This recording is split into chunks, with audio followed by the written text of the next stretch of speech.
Welcome to the ESI Africa studio, broadcasting from the Future Energy East Africa Conference. Today I'm speaking with Beatrice Muthoni, who is the renewable energy consultant at KTDA Power Company in Kenya. Welcome, Beatrice. Thank you for having me. At the conference, there's been a discussion around whether mini hydro schemes or mini hydro development is surpassing solar PV. And I think this is a debate that's been ongoing at the conference.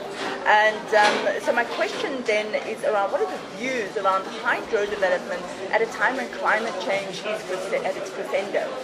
Thank you for that question. I would honestly think it's an interesting discussion. Small hydros and mini hydros versus solar. What I can say is each of them has its position in the renewable energy section. Yes.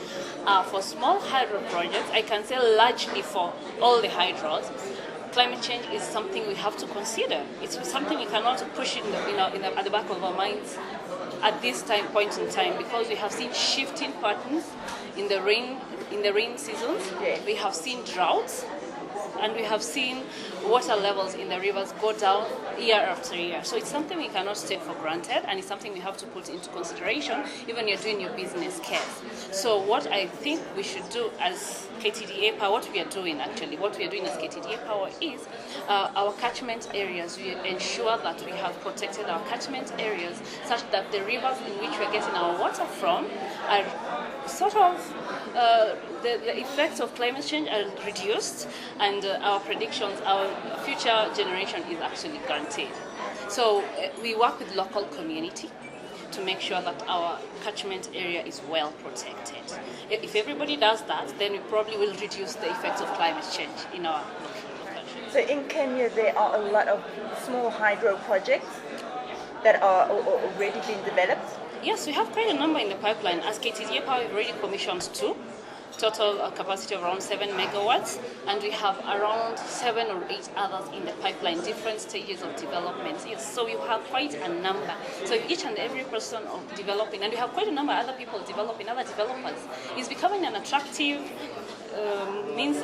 becoming an attractive resource. So yes, if every developer actually does a small part in maintaining their catchment area, then we will mitigate the effects of climate change, I believe. For the large hydros, that's another story for another day. So in your view, there's no debate around whether hydro is surpassing solar. They are working together? Yes. It's a lot. For the hybrid and the mini grids to be stable, we have to have several technological types of generation. So in cases where we have hybrids of solar and hydro, or hybrids of solar and wind, we find the grids more stable in such scenarios than when you only have one form of technology.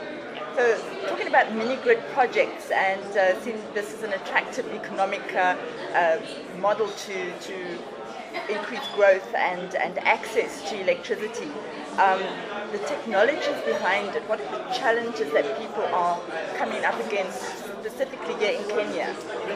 As you have just said right now, the main challenge when coming up with mini-grids is demand prediction. A lot of people are not putting into consideration what the demand part is of the mini grid. You just come up with a solar plant and you force it down a certain community or a certain commercial user, but you have to be very, very keen on the demand of the people you're supplying the mini grid will be working with. So the demand considerations are the key technological challenge, I can say that.